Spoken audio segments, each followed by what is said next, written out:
Hello and welcome back to Parenting Unpacked. You're here with Dr. Kristyn Summer and Dr. Siobhan Kennedy Costantini. How you doing today, Siobhan? Hello, I'm well. How are you doing?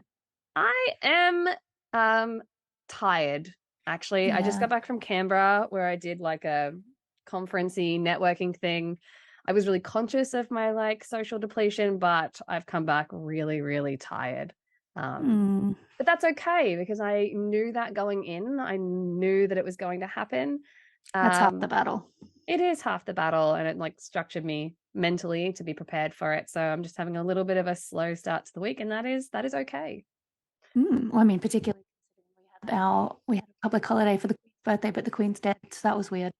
Yeah, I think it was in my Google Calendar, it's now labeled as the King's birthday. Oh, So really? that's confusing.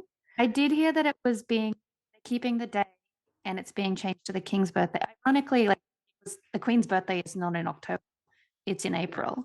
Yes. So none of it's real. No. I don't believe we should be a monarchy, so I'll just drop that bombshell right there. Um, Fair enough.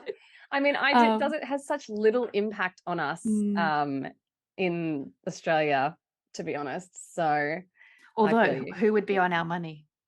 I don't, maybe more native Yeah, Australian animals. That would be I'm cool nice. with that. I'm cool with that. Yeah. More important people from history rather than Yeah. the same person over and over again that makes no impact on our lives. Well, Anyway, now a new person. Anyway, yes, in I know. total tangent. I had this discussion though with my husband the other day. I was like, do you reckon that at the Mint it was absolute bedlam when she died because they Mm, instantly had to stop making money with her face on it and create a whole new template for all the money? I don't think it Um, was Bedlam. I reckon they have had a plan for like the last 50 years. I they think all of this probably stuff is like heavily like orchestrated and structured. Yeah, they were probably just like, oh, change it over. Like everything Yeah. was already ready to go. And they're just like, oh, they already had money printed. Like, who And knows? yeah, like just backup money that they threw out every month. Yeah. Anyway, so unrelated to the topic of today's episode. Oh my gosh. Um, so today's episode is all about or some facets of, because it's not that comprehensive, um, No. all about autism. Autism spectrum disorder, or really just autism spectrum diagnosis, because there's a lot of Hmm. people that have challenging feelings around the word disorder, which is totally fine and I get it. But yeah, Siobhan, you did a lot of the research for this episode. Well, And yes, and yeah. I yeah, mean, it's a topic I've always been fascinated in. When I first learned about it as a kid, I was like, there was so in primary school there was this kid. I can't remember his name, but he was very tall, and he had like stereotypical autism, and he was really lovely, but he also had like intense outbursts. And I just remember the whole school, particularly the teachers, like just trying to manage him. And I remember as a oh, kid being like fascinated. Um, and he was just a really nice kid, provided he was happy and chill, which yeah, that makes sense. yeah. And I remember having awesome conversations with him. And I remember, yeah, just being really intrigued and then kind of staying on top of it ever since. Yeah, that's really cool. So yeah, you did a bunch of research on this episode. And then when you sent the research to me, I was like, oh, this gives me an idea about saying what doesn't cause autism. And then I ran down the Yeah. hall, because I was at work. I ran down the hall to a researcher that does work clinically and do research with autistic children. And I was like, what's some of the things that don't cause autism? And then we had a conversation and I was like, you know what? Do you want to come on the podcast today? She was like, yeah, sure. So we have lots of research and we're going to talk about that stuff first because we didn't get into the diagnostic stuff with our guest. But we do actually have a guest for you today, our first guest of season 2, and that's Dr. Jess Paynter, who has done research on autism for many a year. Wow, that sounds like a really old school way of saying that. But anyways, so yeah, we accidentally got ourselves a guest, which you will get to hear all of her brilliance about a little later in the episode. Wonderful. So before, as Kristen said, we didn't get into like the kind of sorry, actually we did the opposite. We got straight into it and asked Jess Yeah. some intense questions about all kinds of both politically charged and just interesting topics. Yes. Such as you'll hear about her take on ABA, which I thought, so that's applied behavioural Analysis. Thank you. Applied behavioural analysis, which has a bad rap for lots of good reasons, but she gave a really beautiful answer. I think she was worried that I was trying to trip her out. I wasn't. I was just genuinely interested in her take. And she had, unsurprisingly, a beautiful take on it. Brilliant response. Yeah. Yeah. But so we got into the nitty gritty. So we thought that before we hear the interview with Jess, that we might kind of go over just some general information of the current research around autism and autism spectrum diagnosis. Yeah. So Jess, so the stats that I have are slightly off according to Jess, and I think I trust her judgment. But as of 2021, the CDC reports that about 1 in 54 people are autistic. So we're looking at about 2%. Jess suggests it's closer to 4%, which makes complete sense based on her talking. And there's this kind of, at least I've heard generally people talking about, oh, everyone's diagnosed with autism these days. There's an epidemic. But I think epidemic. I know, right? God. But I think much more accurately is that there's growing kind of a broader awareness, a broader criteria, and better understanding of what would have previously been subclinical or underdiagnosed autism. So people like yourself that wouldn't have been seen as having met the criteria because you're a girl. Yep. For one, like, I mean, that's something we can talk about in an entirely different episode, but it was drastically underdiagnosed in females and basically considered non-existent, whereas we definitely know that not to be the case anymore. Yes. So originally it was a little white boys disorder for children who really liked trains and couldn't control their bodies when they had a meltdown, which is true to an extent. But what I have learned over my own research now is that the boys were identified because they weren't taught to mask. So they were more readily identified because it was more acceptable for boys, and white boys in particular, to show deep specific interest, to show these more abnormal social behaviors. And it was trained out of girls, and it was trained out of people of minority people, like people of color, because it's not safe to act like that, or it's not becoming of a girl. So there was a whole bunch of like social norms from these times that was all and embedded like forced within socialization. Yeah.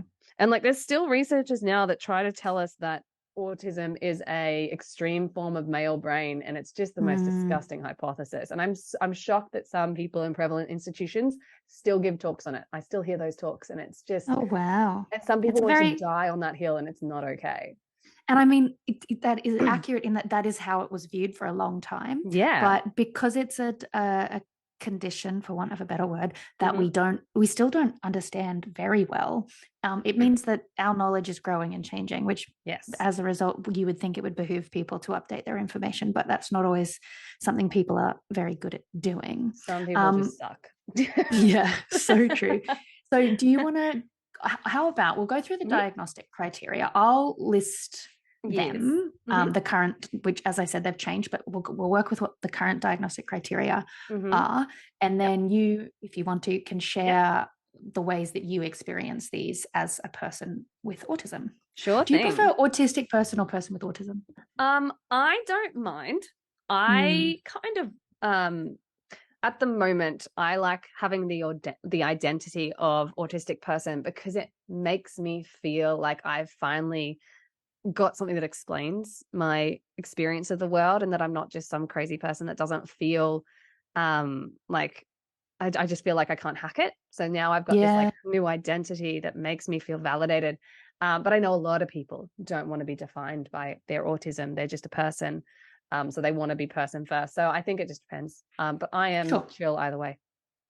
Lovely. Well, I'm glad I checked. Yeah. Hey crew, Kristyn here from the future. Now, luckily, I realized very quickly that I said something wrong in yesterday's episode. And if you are familiar with me and my content, you know that I am never afraid to admit when I'm wrong. I'm always learning. I'm a scientist. And that's the number one thing we need to do, is to be honest and authentic about our knowledge and where it goes wrong. So let me clarify what I said wrong yesterday about this episode. So I said that autistic people, or the community of autistic people, prefer person-first language. And that is incorrect. They prefer identity-first language, which is aligned with my preference. So I don't know why I was so disillusioned by it. Actually, I do know why I was so disillusioned by it, because a lot of disability organizations or autistic organizations that aren't run by autistic people advocate for person-first language. But autistic self-advocates will tell you that identity first is important. Now, why is identity first language really important? Because person-first language removes the autism from the person. But autism is something that shapes our personhood. It shapes our entire perception of the world. So to remove it is to downplay our experience of the world. It's the same as when people started using the word differently abled for disabled people, of which autistic people are a part of. Because differently abled it kind of continues to oppress disabled people, and it minimizes that oppression by saying, it's actually not that bad. You're just differently abled. And it came from a good place, because parents were trying to say, my kid isn't that different from you. They just have different abilities. But no, they don't. Their abilities just aren't designed to be catered for in a world of neurotypicals. So here's the thing. These are the terms that the majority, I would say, of the autistic community prefer. They like to be called an autistic person, an autist, and they don't like being called a person with autism. Now, there are other terms that we should avoid using, like Asperger's or Aspie. These two terms they have a sordid history, because Hans Asperger's, who designed the term and the diagnostic criteria back during the Nazi era, was rooted in eugenics. So it's generally a frowned upon term now. We don't have that diagnostic criteria anymore. But with that said, for the people who were diagnosed with it, it has become part of their identity. So those people tend to hold on to that term as an Asperger's person or an Aspie or a Berg. So kind of the best thing you can do is ask someone what they would like to be called. And this might seem like an inappropriate thing to say, but it's not. I would not mind being told, if I walked up to someone, I was like, hey, yeah, I'm autistic. If someone was like, oh, that's really cool. How can I support your needs? And what's your preference, like, for how I should refer to you? Are you a person with autism, or are you an autistic person? And I'll be like, I'm an autistic person. I got a touch of autism, all these kinds of things. It always comes down to personal preference and their identity and their agency. But typically, person with autism, so person first language, is not the way to talk about it as a general rule of thumb, because being autistic is our identity. It shapes every single part of our world.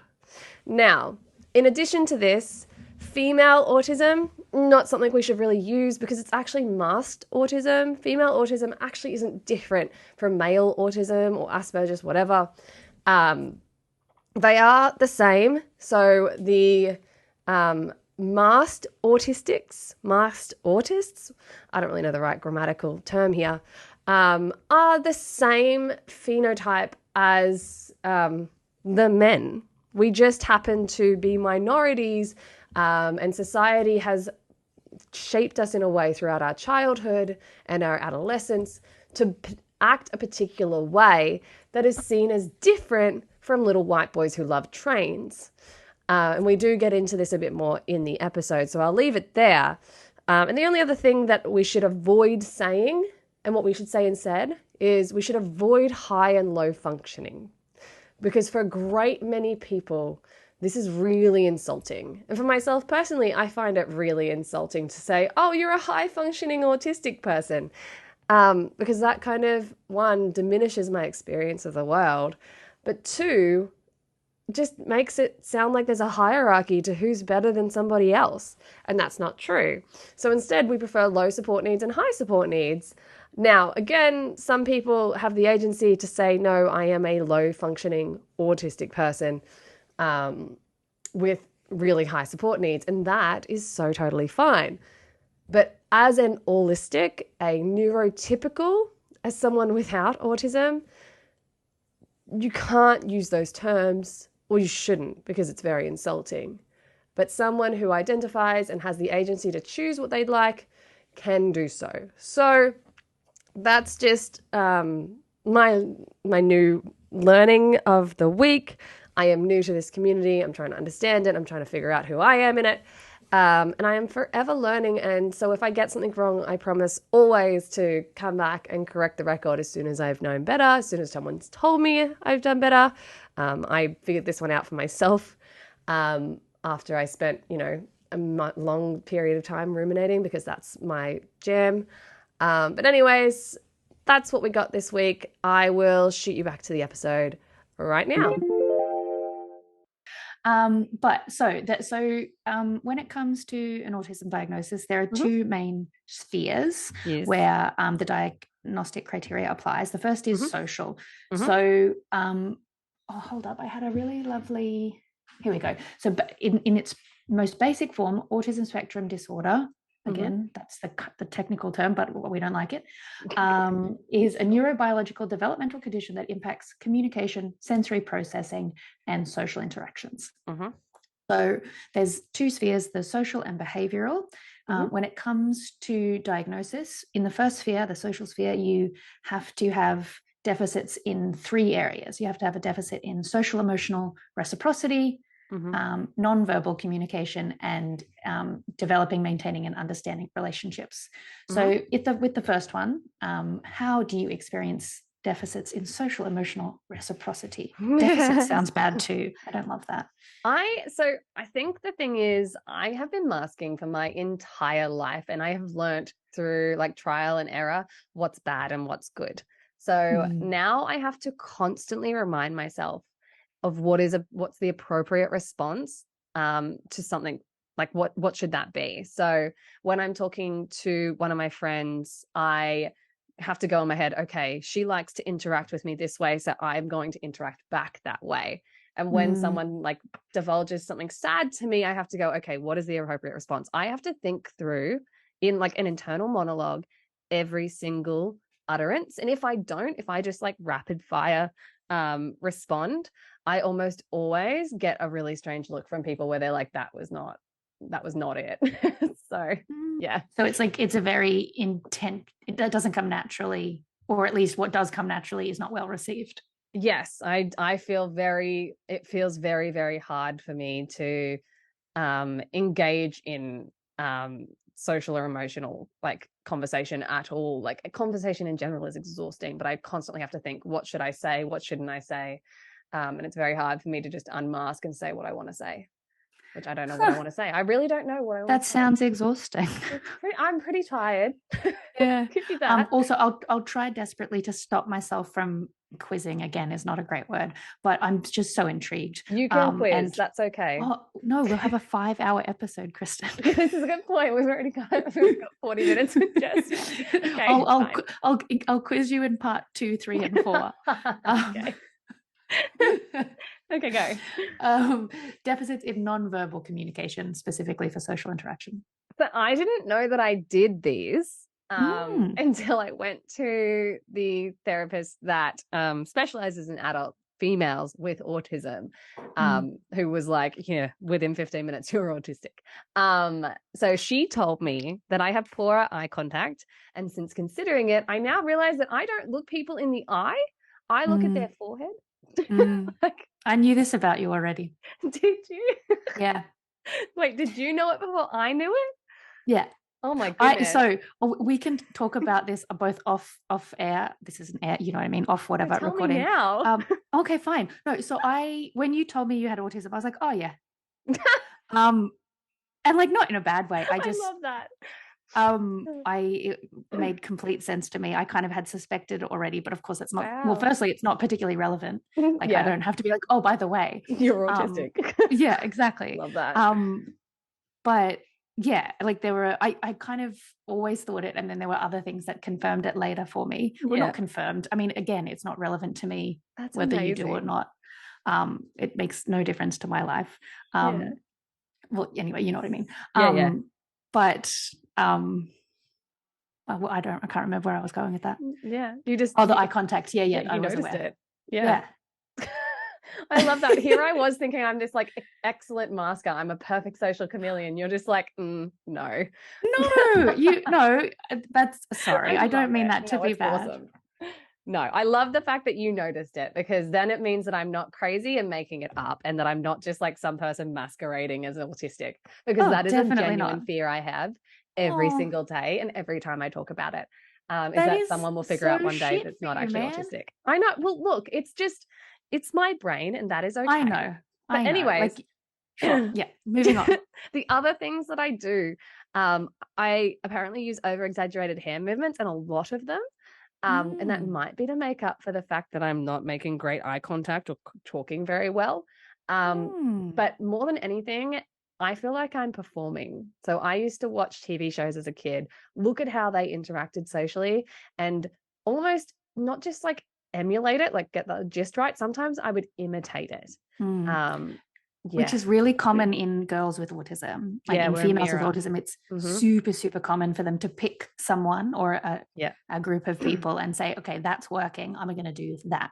Exactly. Yeah. So that's exactly how it feels. I still feel like when I talk to people now, when I look my most socially like acceptable is when I am performing my best. Like I'm masquerading as a neurotypical. Wild.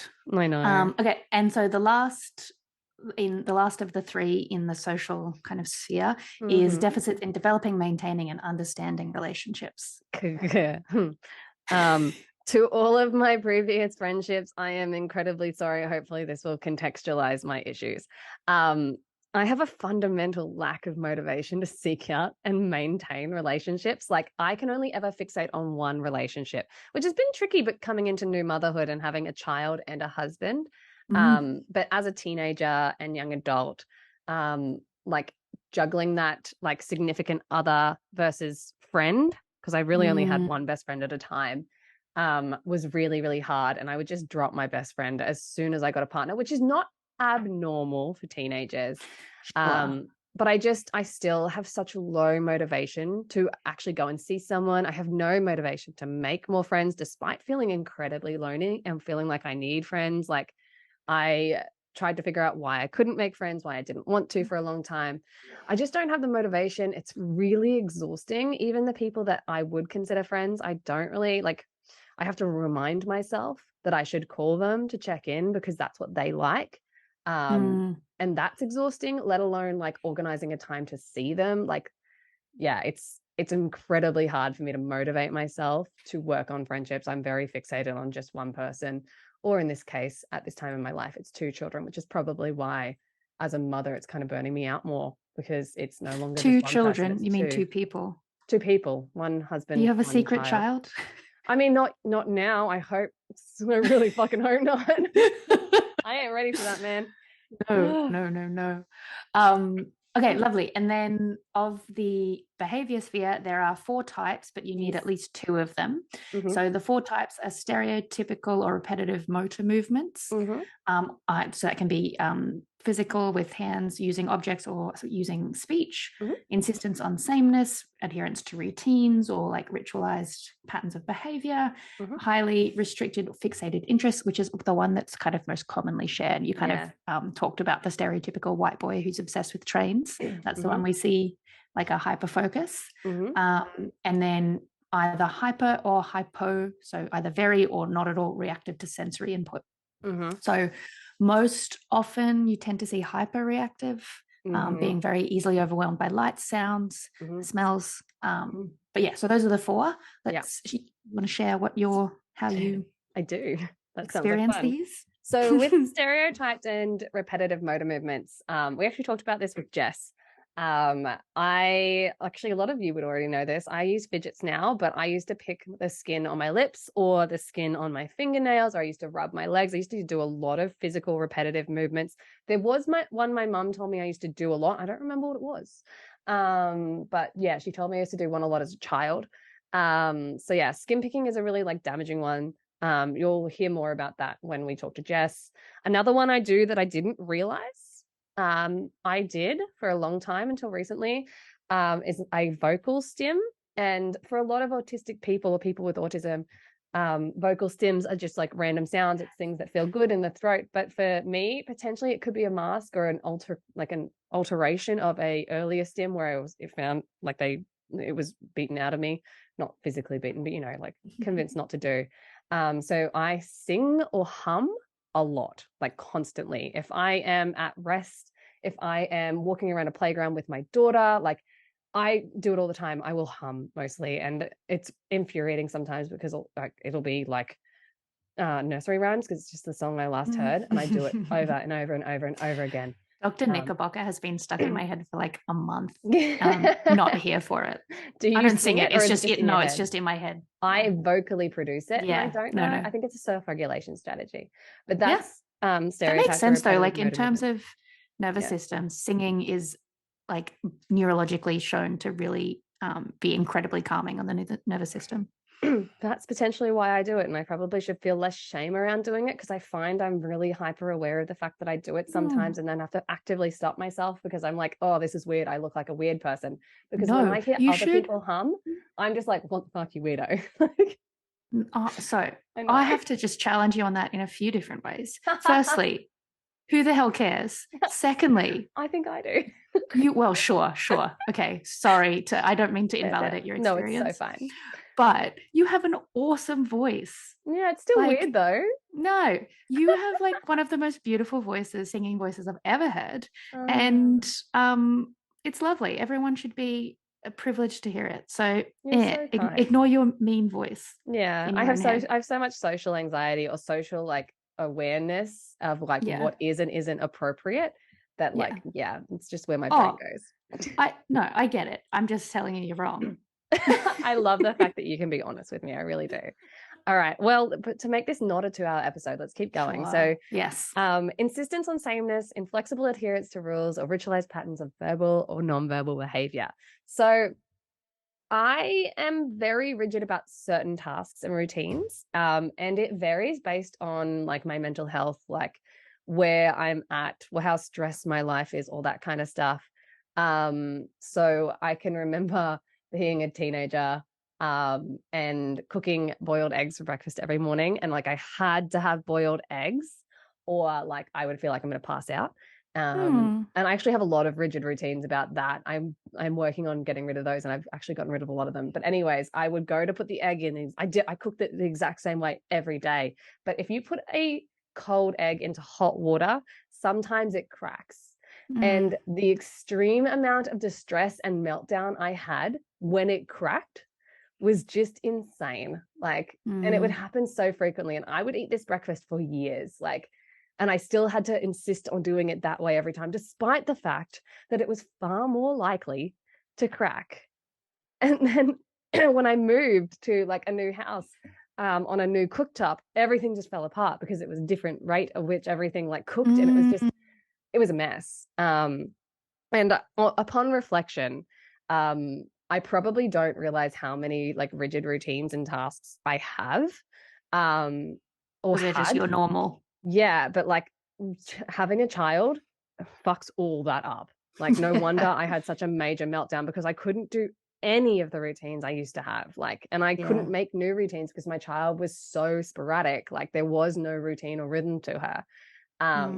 So yeah, no wonder I was not very well that first year of motherhood. Absolutely. This is like a therapy session for me.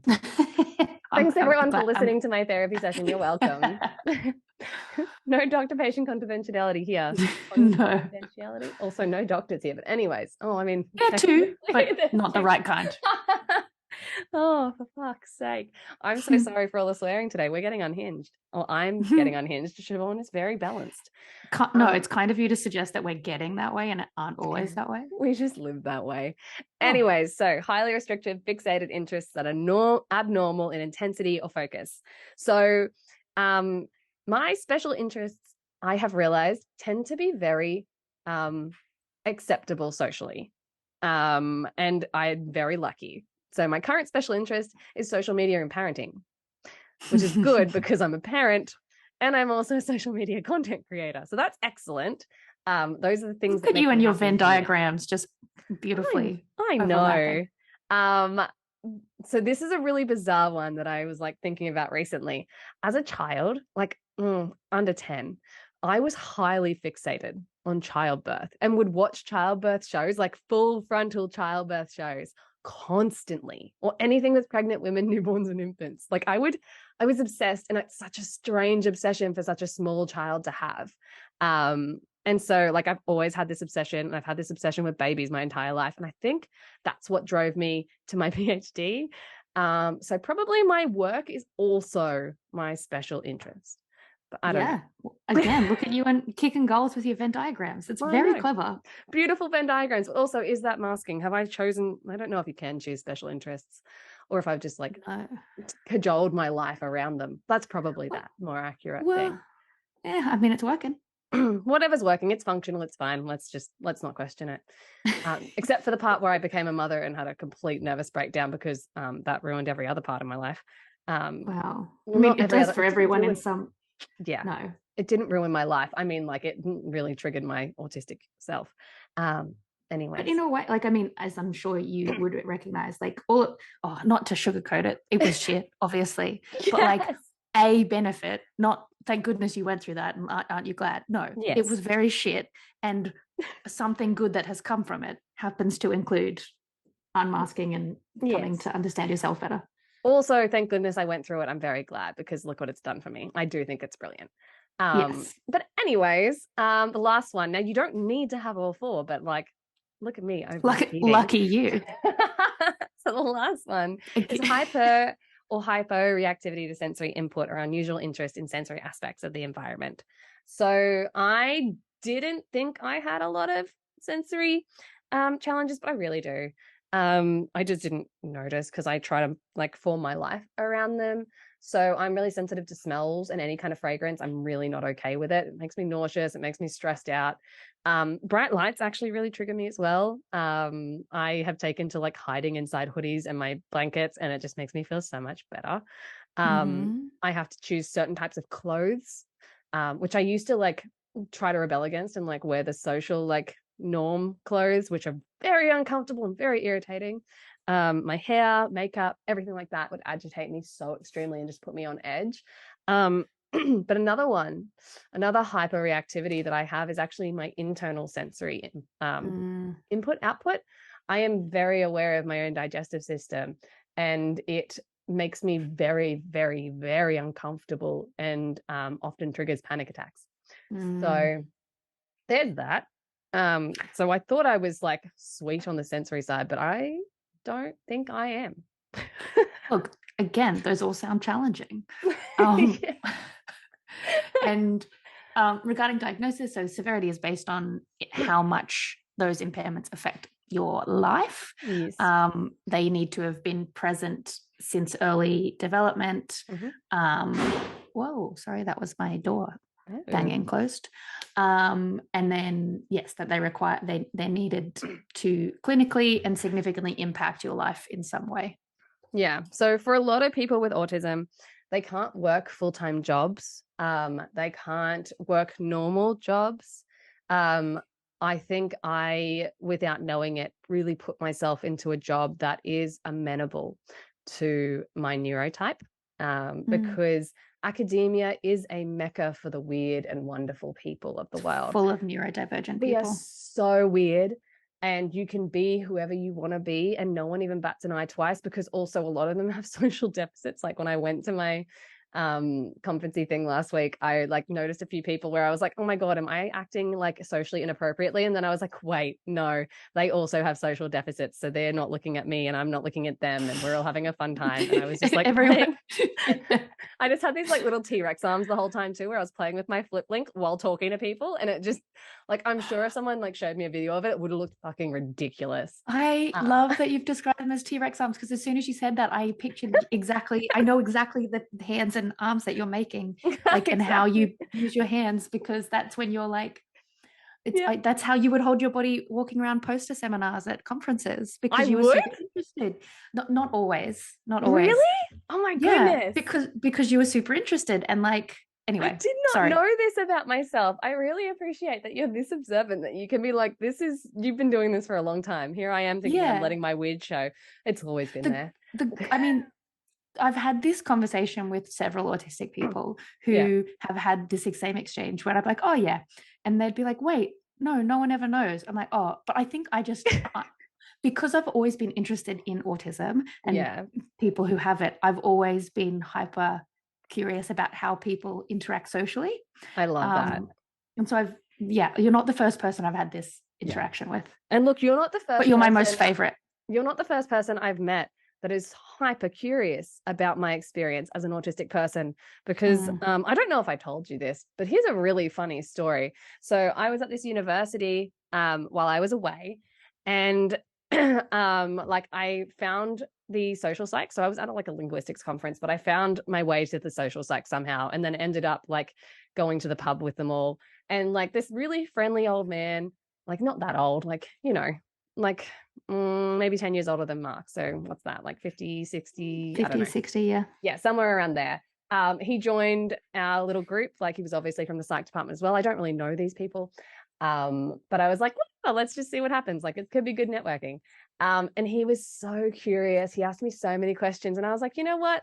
I'm just going to let like my autistic self fly.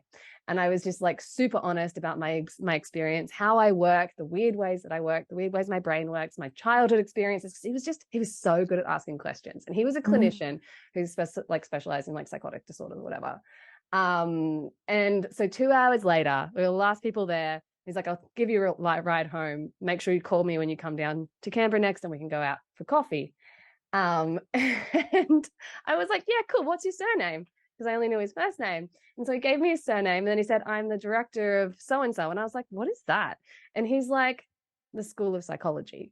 And I was like, you are the head of School of Psychology? And I said, 2 hours telling you how fucking weird I am. I was like, he asked, to be fair. He did. I was like, we're really lucky that I don't want to move to Canberra, because I would have just talked myself out of a job. And he was like, no, I'd hire you in a heartbeat. And I was just like, oh my God, what have I fucking done? Like, that's awesome. Oh, so anyways, that's a really bizarre, but you're not the only curious person. He was a really brilliant person to talk to. I'm sure he's a phenomenal therapist, because he was just so kind and curious and just like so warm. Anyway, really nice. So yeah, Bruce, if you're listening, thanks. We had a great conversation. That was just the most hilarious story for me to tell. Anyways. Lovely. So I think that covers the diagnosis things. Yeah. Regarding, so I kind of said at the top of this intro section that we don't have a good understanding of what causes it, which is true. We basically, it's highly genetic. It's highly heritable. Yes. If a sibling has it, they have a 20% chance of having another sibling who has it. So it's incredibly heritable. The scientists have identified at least 102 variants in at least 102 genes. So it's not like there's a single gene. It's a highly complex condition. There's 53 genes that are very like highly connected to autism, but again, that's heaps of genes. Yes. So it's complex. We don't know a lot about it. There's some theories that there could be environmental factors, but it's likely things that happen during pregnancy, and even that isn't very well understood. There are likely gut microbiome imbalances, which makes sense because we know that it's a neurological condition, and in the last 10 years we've learned that a lot of our, like, what's the word? not our brain, like our like a lot of our neurology is connected to the gut, that there's a really strong relationship between gut those connection two. or whatever it is. Correct. Thank you. That's what I'm looking for. But there's a lot of that. Yeah. And there's some, and we talk about this in the episode with Jess, that there's differences that can be observed very early on within the first year of life in terms of social attention. So the ways that babies attend visually to information, the ways that they hear social information or just information in general. So it happens very, very early, if not before you're born. In utero, yeah. And one of the things that Jess and I talked about before we went on air was that the prevalence of very premature, so micropremi babies between 24 and 26 weeks of autism is 10%, which means 1 in 10 children born during that time in their study, like at the MARTA or whatever, was later diagnosed with autism. But when you have babies that premi, they're going to have something going on always. Autism, it's just really interesting that prematurity is linked to that. Whether so heavily linked. Yeah, and like which one causes what is a good question. Whether it's the being born prematurely, because when babies are born that prematurely, like their brain is like tissue paper thin and there's bleeds and there's all sorts of crazy things going on. Whether it's that or whether it's something having about autism, the uterine environment. Of course, even the environment. Label. Yeah, who knows? So it could be any number of things, but I thought that was really interesting. That is fascinating. Sorry, that sounded really genuine. It's I'm genuinely interested. Siobhan, I think I need to train you on how to mask your inappropriate social behaviors. That seems fair. Give the appropriate social responses. See, this is the difference.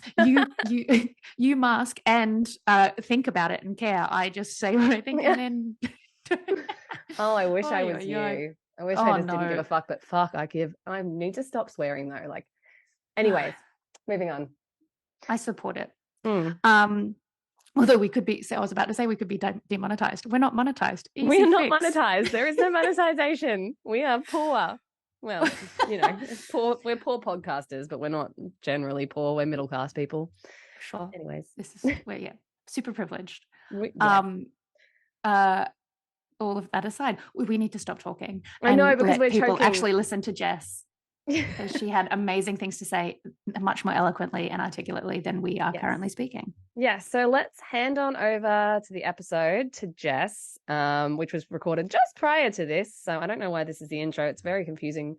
Enjoy. I am just rambling now. The timeline is all confused. Jess doesn't ramble. Jess is very well spoken and it's super brilliant. So we'll listen to that. We'll catch you after the episode with Jess ends. Siobhan, do you want to start asking questions? I feel like you have more questions than me. I have lots of questions, but just I'm a curious. Okay, well, my first question that I had that I thought of asking you was, so actually it's a double barrel question. The first one is, how long have you been studying autism? Oh, studying's a good question. So I will say I've worked with people on the autism spectrum for actually almost 20 years. So I started working with kids in home-based therapy programs literally 20 years ago to get some work experience as an undergrad psych student. But in terms of studying, I wanted to do autism for my honours, but at that time everyone thought it was way too rare, which is a little bit laughable now. I worked though as basically a teacher's aide for a year off after my honours, and then I did my PhD on autism. And so that I started in 2006. So what does it make us, about 16 years of studying and research? Amazing. And all my research and practice has basically been in autism. Yeah. So you've got a nice depth and breadth of experience and knowledge to draw on, which is perfect because I had assumed that was the answer. But I guess that sets it up perfectly for my actual question, which is, what are the biggest differences you've seen between how society and academia and research viewed autism 20 years ago versus now? Okay, so that's a big question. There's a lot of It is. I mean, we can even just start with the terminology. That it was very medically defined, and we would use, say, person first terminology, and we've moved more to having much more self-advocacy and autistic voices being heard, and a move to things like identity first terminology, looking at social models of disability, or even just biopsychosocial, whereas historically autism was seen as very rare. There was initial research was still searching predominantly for genetic factors and looking for a cure. And we've seen a massive change to acknowledging autism as really a part of human experience, and that we should be looking for supports and inclusion to support people to live their best lives, rather than trying to cure or seeing it as something that we shouldn't have, but actually accepting as part of a diversity of neurodiversity, for example.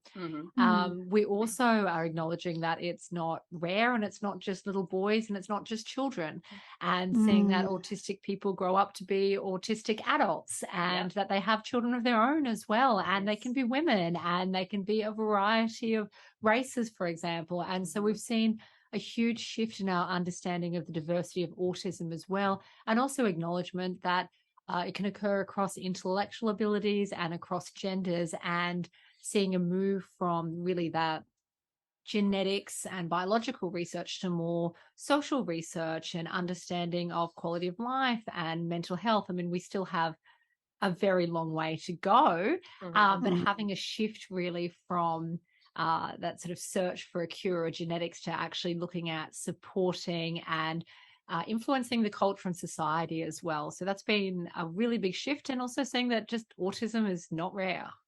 That's really interesting. And Jess, do you work primarily with children, or do you do a little bit of adults and children? Where's your kind of expertise lay on the age range? Yeah, mine is predominantly children. So I started off working with children who were suspected of having autism or had a high probability of autism. So from sort of 18 months to 2 years of age was where I spent a lot of my early work. Of course, those children I worked with grew up though. And so over time, I went from starting work with those young children to working with school-age children in my PhD. I went back to before school years for my work after my PhD. And now still predominantly children and adolescents and young people. But of course, many parents then go, hang on, that was me as a child. Oh, and I have started dabbling and doing a bit of work with adults as well. So while I would say the bulk of my research is sort of school-age children at present, I do end up seeing people across the lifespan, particularly because there is such a gap for adults. So until quite recently, the bulk of research and practice was based around children. And I can see there's such a huge need for adults and for parents. And so I have started doing a little bit of work on, say, autistic mothers of autistic children, for example. That's super interesting. So I guess, sorry, you go ahead, Kristyn. I was just going to say, like, I think that's a really valid point to what you were talking just before about how it's so much more prevalent than we previously had thought. And I think like a lot of that is to do with education and understanding and a finessing of the diagnostic criteria around it. And like you say, it was previously viewed very medically. And I wonder, like you say, that society used to view autism as something that happened to little white boys, but that it was very debilitating. So like Rain Man, the movie Rain Man is very kind of stereotypical of autism.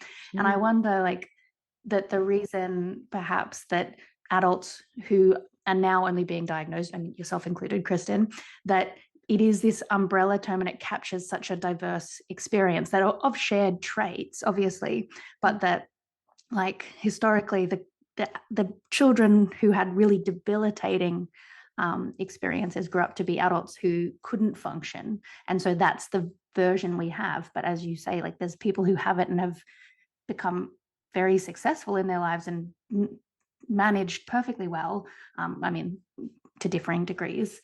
But this education and understanding is really kind of helping people learn a lot more about themselves and learning that they can be a more authentic, truer version of themselves now. So, Jess, what do you think is the current prevalence of autism? I guess it's still probably being diagnosed in children. We're getting better at diagnosing children, especially little girls. So what's the prevalence that you've been seeing lately? So it's a really interesting question because actually Australia does not do very well at tracking prevalence. And this is something that comes up repeatedly when I'm doing some work with National Disability Insurance Scheme, with Medicare, that we don't actually have good data. And of course, if we use our prevalence from links to funding, that inherently is going to bring biases into, for example, who can afford to do a diagnostic assessment and also the motivations to have diagnosis A versus diagnosis B, where there might be quite a bit of overlap.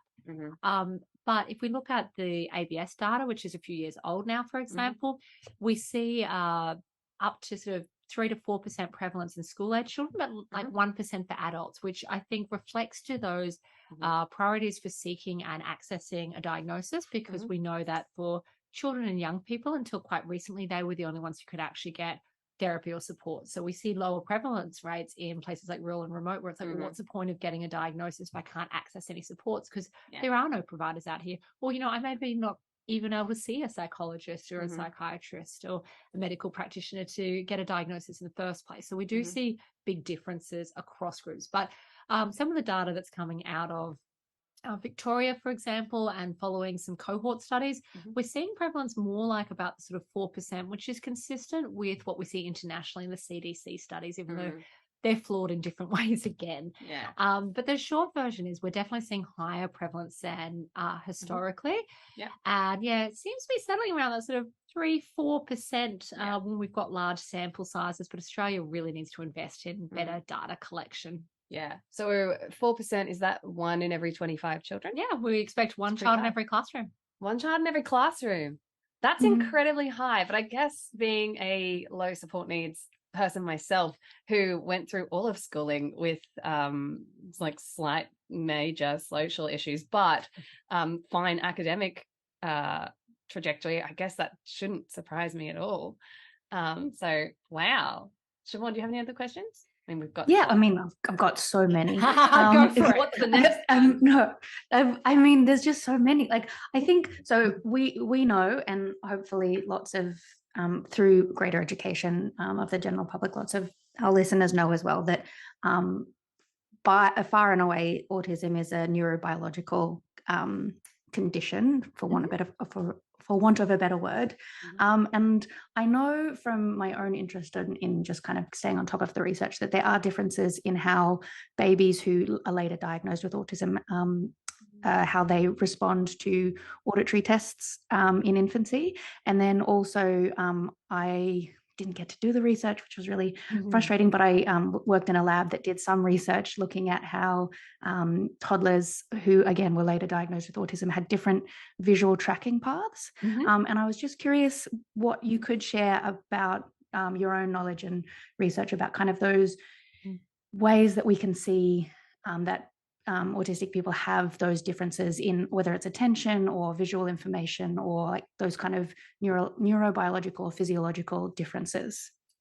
And so from very early infancy, we do actually see differences in social orienting, for example. So being less likely to look at eyes and more likely to look at mouths and social interactions, for example. There's been a number of studies showing following up what are high probability siblings. So we know that if you already have one child on the autism spectrum and you have another child, there's about a 20% chance that that child will also be on the autism spectrum.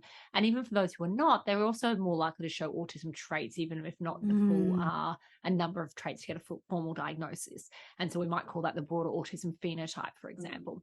And what we know is that we can detect quite early. So some studies as young as, say, 6 or 12 months, that there are actually differences in social attention and in those behaviors, such as pointing, proto-declarative pointing, so pointing to show, for example, is less likely to be observed, less likely to respond to one's name, differences in following gaze, for example, differences in responding to people and interest in people, and sometimes more interest in objects rather than people. So it seems like a different wiring system from early on.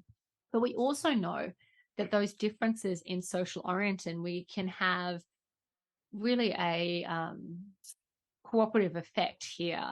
where it becomes bi-directional, that if you have a child who's less socially responsive, then as a parent, you may be more directive, for example. Now, this is in no way to say that parents are causing autism. They're certainly not.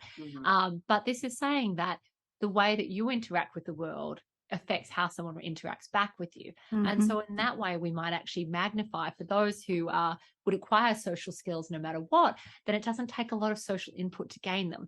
But for those who might show social oriented differences in that early infancy, then they might need, particularly targeted social interactions to support and sustain that. And that when you're ignoring social input or you're less responsive to it, you might be less likely to get it. So we might actually see some of those differences exacerbated over time. So while we have that strong genetic basis, of course, we live in a society and an environment which might shape and influence that trajectory longer term too. Wow. That's really interesting, because I guess, so what you're kind of saying is that children that show this propensity to be more avoidant of social interaction are the ones that really need more of it, but the parent feels less motivated because they're not really getting the reward of that kind of give and take. Yeah, and it may be, they're not getting reinforced for that. And also there might be the temptation to be more directive, for example. So if somebody's not responding when you're playing with them, parents might become more directive, but actually it's more helpful to social development to follow the child's lead. And so that's why we're seeing some interventions coming out. Like there's one called IBASIS. I can't remember what the acronym stands for, but it's like Andrew Whitehouse's team looking at, can we work on the synchrony between parents and their children to then facilitate learning of those social interaction skills from a very young age. And they're finding some really promising findings about supporting greater social interaction skills in children who are at higher likelihood of having autism. Yeah. Okay. So here's a good question, because I see it all the time on TikTok. It's a big trend. Yep. Signs my child was autistic before they were 2.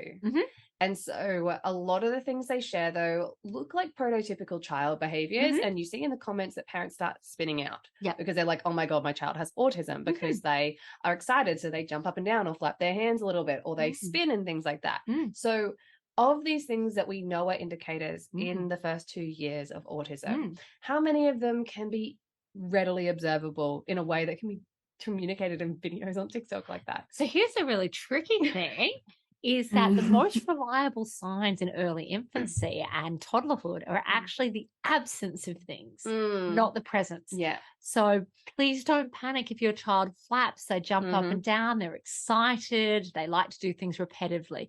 Please do not overanalyze that. The repetitive behaviors characteristic of autism actually tend to emerge later in development. And there's a theory that that is because it's actually a reaction to interacting in an environment that's, neurotypical. Yeah. And that those tend to come out later. What are better clues is actually this kind of developmental cascade of not doing things that you would expect to be doing at those ages, which is much harder to see. Yes. And so particularly if it's your oldest child, you haven't grown around kids, your child doesn't go to childcare, these are kids where it might be missed. At what point is not talking an issue? Some kids are genuinely just late to talk. Yeah. So should we be concerned? So we know, for example, kids' first words around 12 months. If you're still not talking at 18 months, maybe not panic, but maybe see someone. If they're not talking at 2 years, there might be something going on. However, doesn't mean it's autism. No. It's not actually, it could also still be nothing. And about 40% of kids still catch up. Yeah. And so what's tricky about autism is actually this buildup of missing mainly social interaction skills, or things like cognitive rigidity. So, parents have often told me, like, it's so funny. My child, when they're only 6 months old, got really upset if I drove a different way. It sounds like that might be a familiar one. Look, being a mother of a child who is very erratic, I get very upset if I can't do the things I want to do. So exactly. And so rigidity. They're much harder to take videos of, though. And I mean, many people would, flap or clap their hands, and they're toddler things that they do. But it's when it persists past toddlerhood and is greater in intensity or frequency than other kids, that's when they become characteristics, which are often in older kids. Yeah. So what we actually look for, and we can see this in things like the social and communication study by like Josie Barbero down at La Trobe has looked at this, is it's actually tracking where there's milestones that are missed and those red flags building up. So, a child who's a little bit late to wave or to point by itself, actually, let's not read too much into it. The tricky part is we need to track over time that, okay, well, they weren't doing gestures. and they're not pointing now, and they're not talking, and now they're 18 months, and they're also not doing pretend play. And once we start seeing that pattern that we're missing those sort of social communication behaviors that we expect, then we should go, maybe that is a red flag of autism, because they're not developing skills we'd expect them to have. And often the biggest markers that I see is where a child isn't talking, or where the parents think the child's deaf because they're not responding to their name. Those are such a good point. Yeah, that's generally, I think that's the one that I see in every video of like early diagnosed children with autism, is that they don't respond to names. Yeah. It's that and hand leading, finger leading. Yep, hand leading. So this is where we'll come back to that gesture idea, where the child, instead of using, I guess, what we'd see as more socially sophisticated gestures, so like pointing with coordinated gaze. So I want you to go to the fridge, mummy, point to the fridge, look at you, look at the fridge. Or like my son does, look at the TV, goes, TV, and then hands me the remote. Yeah. Which is, fabulous in my 2-year-old, shameful for me, but, he knows what the TV is. We might see in a child who goes on to be diagnosed with autism, they hand lead me without eye contact to the fridge, or they hand lead me without eye contact to the television, which we don't expect. So we expect from quite young children to actually make eye contact. So you might be familiar with your own children looking up at you and raising their hands, being like, I want you to pick me up, and seeing that quite young. So, around sort of 12 months or even younger, seeing those sort of early signs of gestures combined with eye contact. With the eye contact not being there, and that's not to say there's some people on the spectrum who make great eye contact, it doesn't exclude it. But if early on we're not seeing that eye contact and we're seeing hand leading, we're not seeing a lot of other communication, we're not seeing gestures. So, you can have a child who can't talk, but they point and they gesture and they can do an I don't know emphatic gesture.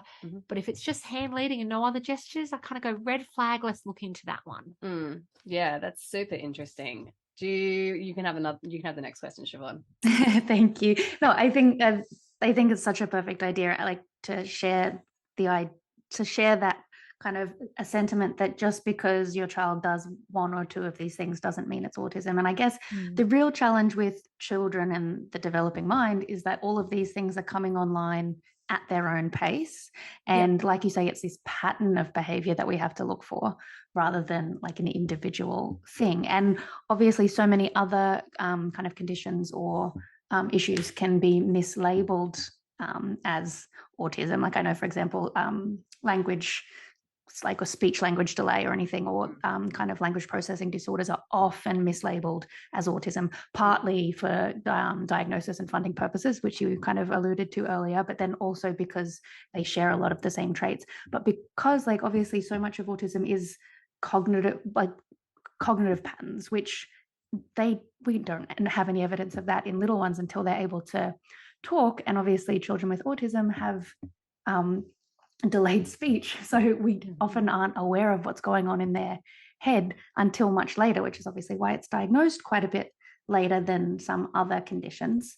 But I guess so with your research, what kind of things are you specifically looking at? That's a very broad question. So sorry, I'm just giving you big answers. Yeah. So do you mean for early diagnosis or in general what my research is about? What's your current research project? Current research? Exactly. What are you doing right now? I'm currently writing a bunch of grants actually about literacy. And I'm really interested in if we can detect the early predictors of later problems reading with comprehension. So until quite recently, a lot of the focus has been on challenging behaviors and on autism traits. And there's been a lot less attention paid to academic skills. Now, of course, if you have difficulties with communication, that's fundamental to reading for meaning. Yeah. And so then it's not surprising that we see a high proportion of children on the autism spectrum who actually have academic difficulties because their autism characteristics get in the way of learning the way neurotypical children may learn. Yeah.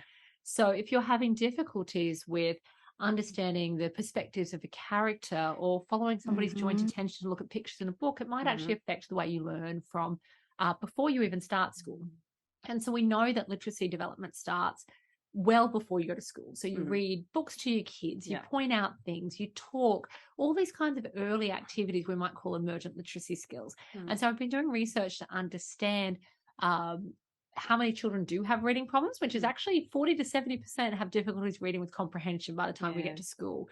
That's all. But can we find out which children who've already got a diagnosis, what skills do we need to set them up for school? And trying to get some funding at the moment to go, listening comprehension is the ability to, answer questions about discourse or a paragraph you've listened to. And difficulties with that relate to difficulties in reading comprehension. And so really unpacking that a bit of going, does that relate to your social skills, your communication skills, your nonverbal thinking and reasoning, and going, could we actually identify children at risk of academic failure early before they even start school, so we can provide supports then? And then we could link into things like the home literacy environment, shared book reading, looking at perspective taking, and all those skills that could be fostered at home in natural environments without adding extra work for what are often very challenged and burdened families. And so I've been really interested in how we upskill stakeholders. So doing work with, say, librarians to have autism-friendly story times is a project we've done. Also, I work a lot with teachers and other professionals to look at their understanding of autism and how we can actually upskill them to support people to reach their potential, rather than going from the child out, going, what are the supports around them to upskill them, to provide them, supportive environments, considering their sensory needs, considering their learning needs, so that we can actually help them to meet their potential. So that's kind of a knowledge translation and literacy are the big ones at the moment. So fascinating. I had not really... sorry, no. I was just going to say, I hadn't really ever considered that, like, you think of like literacy and reading and comprehension, like they're often, when we learn them and when we use them, they're based in story, and story is often based in social context, which is exactly what people with autism struggle with, or it becomes less naturally to them. So like that, it has the capacity to isolate them from so much of what humans do.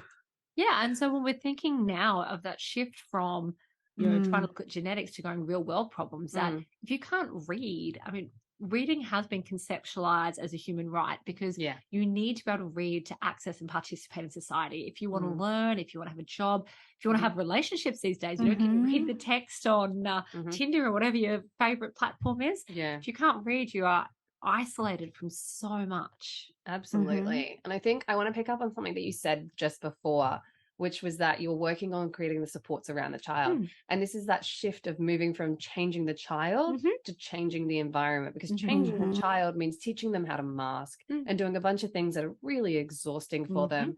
Rather don't than help. They don't. I mean, I need to go and lie under my desk after this conversation. I'm so tired. But changing the environment means that it's less exhausting for that autistic person, less likely to lead to meltdowns and burnouts, and starting in childhood is really beautiful. I do have a question about the reading. How does dialogic reading compare for children with autism? Are they less likely to engage with it because it's even more social input, or does it actually help them pass through the reading? So dialogic reading, for anyone who doesn't know, is where you ask questions and talk around the book outside of the story, which is something I actually really struggle with. I can't read outside of the story, or if I do, I have to do it with great effort. Well, two things there. For one, we've written a manual on this, and I'd be very happy to give you some coaching around dialogic reading, because we've actually done a study on this. So credit to my colleague, Associate Professor Marlene Westerveld, who's the lead on this. But we actually did a shared book reading intervention, and we call it shared book reading, but it is dialogic reading. You've got the right technical terms there. And we focus on three key elements, which was words. So taking the time to explain the vocabulary used in the story. Making it fun being the essential part of looking at fitting with the child's interests so it is engaging for them, and what's in the story. So talking through the story structure so that we actually make salient those things that are actually more abstract, that are difficult for children on the spectrum. And we found that we could have the book, for example, became part of the routine. So saying, we've got a new book every Friday, and we slow it down and we read the same book every day. We really unpack it. So we have a chance to actually learn from that. And it actually increased diversity of books for some of our families, where the children had been very rigid, but they could learn a new routine, and it became part of that. And it actually meant the parents changed their interaction instead of being, and actually we found the same with our librarians. We were coaching them in the dialogic reading strategies too, which I know sounds funny with librarians, but often parents and professionals might get very goal-oriented of the goal is to finish a story. It's not. And read all of the words. Like that's my struggle, but like I can't. I can't do it. And so it's actually slowing it down and giving permission. That's not the goal. Oh my goodness. And so going, actually, the goal is to make it fun for the child in the first place, which might be, and so we wrote a paper on, what kind of books were preferred, for example. And spoiler, they were basically the same. It's just ask the person what they like. Take them to the library, and we're, trying to make the libraries more friendly as well. Talk through, go with the child's interests, follow their lead. A lot of those really good parenting practices about being synchronous, following their lead, making sure it's engaged, stop while it's still fun, building it up. And actually we found one of our biggest outcomes was that they just read more and for longer times. And the children did increase in their book specific vocabulary, and they did show increased interest over time. We got some really promising preliminary findings that, we hope to get funding to do a bit more of this.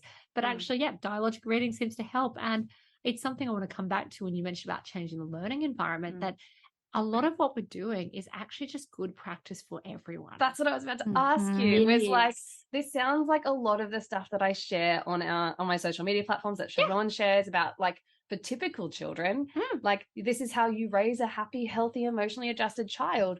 So this approach to parenting is good for all children, neurodiverse or not, is what you're saying. Exactly. So being in tune with your child, following their interests, fostering their skills. It is actually just, good parenting, good teaching, good therapy. And what's tricky is actually taking that step back and go, it's not something different, but sometimes it just looks a little bit different. That, the play might look a little bit different. The book you read, we're not going to read the lovely narrative about, this boy in the bus and the whatever. It's like, we're going to start with reading magazines that are factual about tires, but we're going to build up to narratives. And then we're going to look at narratives, because narratives are also really important too. But, we shape it, and we have to really get to know the person and fit to their strengths and abilities, rather than going, a neurotypical child would like it this way. You take a step back and go, actually, what does this child want, and what would best fit their needs? But it is still what is good practice for, say, the whole classroom, the whole library. Yeah, because I think with neurotypical children, we make assumptions for them too. Neurotypical children are going to like what I like, and that's to read the Gruffalo from cover to cover. Excellent. And they're more likely to have also the social skills themselves. Go with it. This will make mummy happy, so I'll go with it. Yes. Whereas a child with autism may not have the same motivation and go, I don't like it, I'm not doing it. I love that. And so, so basically, that's what like we see all difference. toddlers. All toddlers are like that. All toddlers. Like, clearly, I would really like to watch Bluey all day, according to my toddler. Yeah, absolutely. All right, we've got 10 minutes left. Siobhan, I will let you have the next question. Thank you. You're very kind. This is a big one that I'm super keen, and hopefully I can condense it into a succinct question, but that isn't too broad. But basically, so you touched on it a little bit earlier about how just like training children to mask or behave in specific ways doesn't serve them, particularly if the goal is to help them engage in more kind of social fluency. I assume you're talking more about the kind of the ABA techniques that were very common in kind of the 90s and 2000s, and that you kind of talked about other methods that are showing more promising techniques. And I just was wondering if you wanted to like briefly describe the two and why one method might be a bit more problematic than the other. Well, it's quite a leading question, and it's going to open me up for some hate mail, but here goes. I'll have it anyway. I am not anti-ABA. I'm going to start with that. So I want to start with defining terms here, that applied behavior analysis actually refers to a scientific approach. And so it doesn't refer to any single practice. Often when people say to anti-ABA or they raise the concerns about ABA, what they're actually talking about is something called discrete trial training. And that's usually where it's fixated on a specific goal, often directed by a therapist or a parent deciding, and then training to pass that, which the issue is that doesn't generalize, and the goal may not be something that's socially appropriate, or it may even be one that's harmful. So, for example, teaching compliance could be incredibly dangerous because we all need the important life skill of the right and the ability to say no. And all children, for example, deserve to be children. And so we do get a lot of very fair negative criticism of what would have been the old-fashioned approach to ABA, such as 40 hours a week of table-based training in specific skills, which, as I'm describing it, obviously we can see the issues here of that if it's not individualized to the child and family's goals, preferences, and values, and setting them up to have skills to keep them safe and happy into the future. That's a huge problem. Now, that's a huge problem if that occurs for any therapy, whatever brand that might be. You know, we could have similar critiques about CBT being cognitive behavior therapy being invalidating, for example. And so I don't want to throw the baby out with the bathwater here and say, if we take this as this is a scientific study of applied study of human behavior. And we can use what's been drawn from that to actually match to meaningful goals of how do we achieve those meaningful goals for the person that are in tune with the person and that listen to the person. Now, I would say that is a guideline for any therapeutic approach. The other guideline is that people are well trained, that they're knowledgeable and know what they're doing. We have a huge issue in Australia that ABA is not regulated.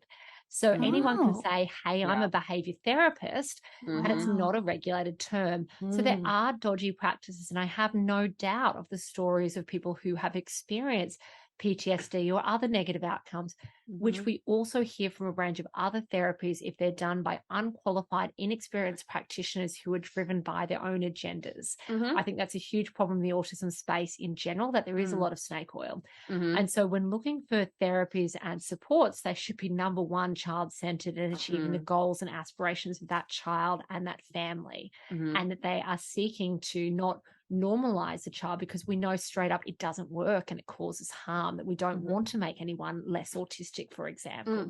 What we want is, how can we understand for that person what their own goals are, and where they can't speak for themselves, can the family speak for them? Can we use picture cards? Can we use other goal setting strategies for achieving their goals? And can we do it in a way that is respecting their right to be a child and to childhood, for example, which often when we're talking about ABA, we're talking about childhood, but we may be talking lifespan, because ABA, you know, is the underscoring for a behavior support plan, for many diet plans and so on. And so if we take it back to, though, being client-centered, meshing with suitably qualified professionals, and that meeting the goals and aspirations of the person in a way that you would do with any other person, autistic or not, then I don't have concerns there, but that's where it falls down. And so we should be looking for therapies that start with identifying what the goals are for the person, and don't jump straight to, this is what you're going to do in my therapy. There should be an evidence base for that. The science shows that it's likely to be effective at large groups, and that it's tailored to the specific individual and is not just following a pre-written curriculum, for example, which may not fit the person, and that there's regular checks that therapy is progressing, and utmost important that we are monitoring carefully for any unexpected effects, negative effects or harm, and that we should be immediately ceasing our interventions then, and ensuring that we're meeting the goals of the person and we're making their life better.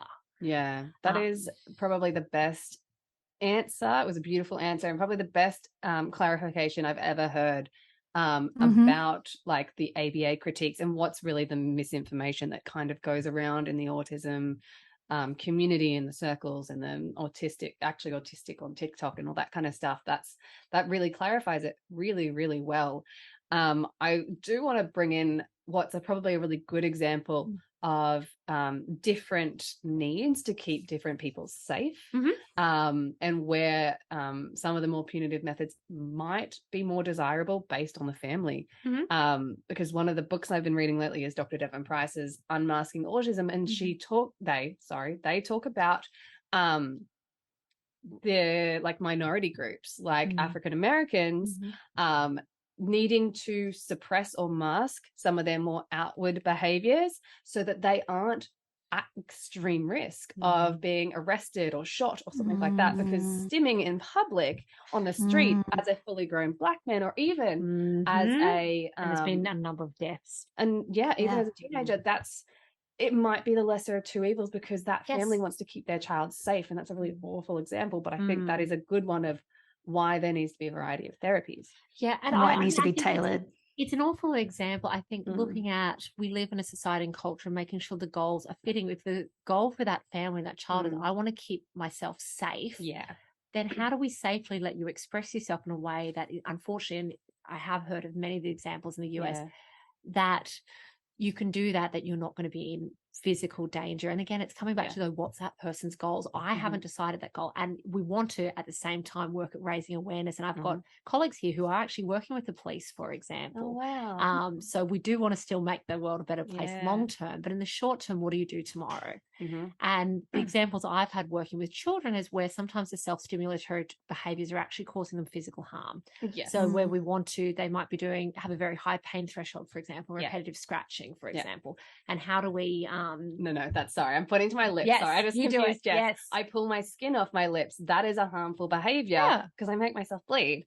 And that's probably something I should, hence the fidget I'm playing with right now. And that's fine. And so then we might look at what are replacement behaviors that serve the same function. So we're not saying you're not going to stim, but we're saying that how can we do that in a way that doesn't physically harm you, that you're happy with, that still meets your needs, rather than the old-fashioned way would have been trying to get rid of that, which would have then inevitably come out in another way that might have been more harmful. Oh, that would have been awful if someone had like made me stop that and like not given me somewhere else to do it, because I would have just, because it's self-regulation ability. It's like, so it would cause you distress, and then it might do something else. So again, if you see the difference there, that the person, we might go, how do we suppress those stims in public? But maybe can we work and brainstorm one that you like doing that doesn't put you at risk? You know, is it tapping your feet in front of, in your shoe?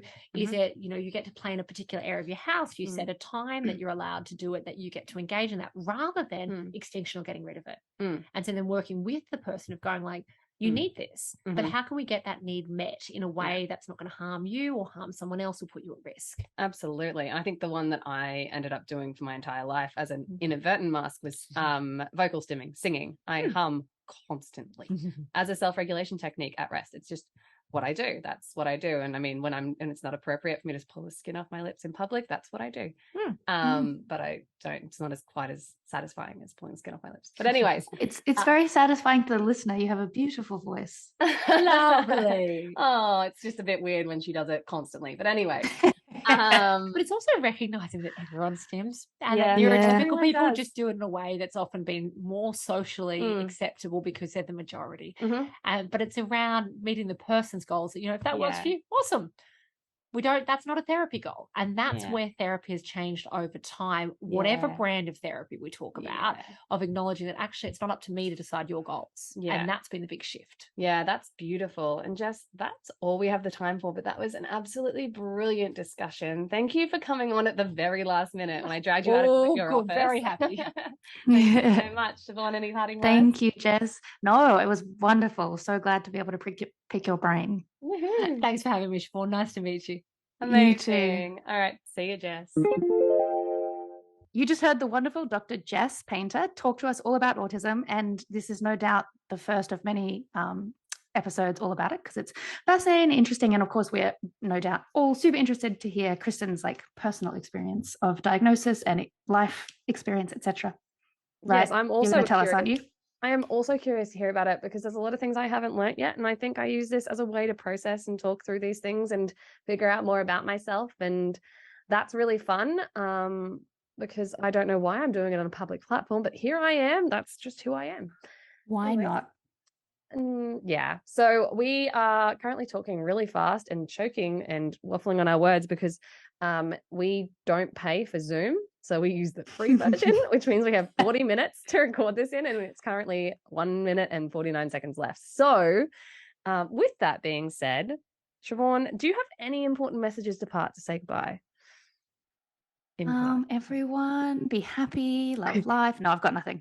Yeah, me neither. We're joking. Our brains are not here, but we gave you a brilliant episode with a guest, which we don't usually get our shit together enough to be organized to do. So I'm proud of us. To be fair, we didn't. Everything just worked beautifully. This is just we didn't get our shit together. It just all fell in our lap. I just need to find more people that I can drag into my office to record a podcast with. But anyways, that's beside the point. A few parting things, just because this is the autism episode and it's very important that you know this. Things that autism is not caused by is refrigerator mothers, so cold and unemotional mothers do not cause autism. Nope. Vaccines categorically do not cause autism. There are more studies to demonstrate they don't than the other way around. They definitely don't. Stupid. Anyways, and formula does not cause autism, nor a shorter or choice not to breastfeed. There is a bunch of other things there, but we're not going to go through them right now because we ran out of time. So if you really want to hear about that, let us know. Yes. Anyways, that's it. Have a good one. Goodbye. Have a Bye. wonderful time. Bye.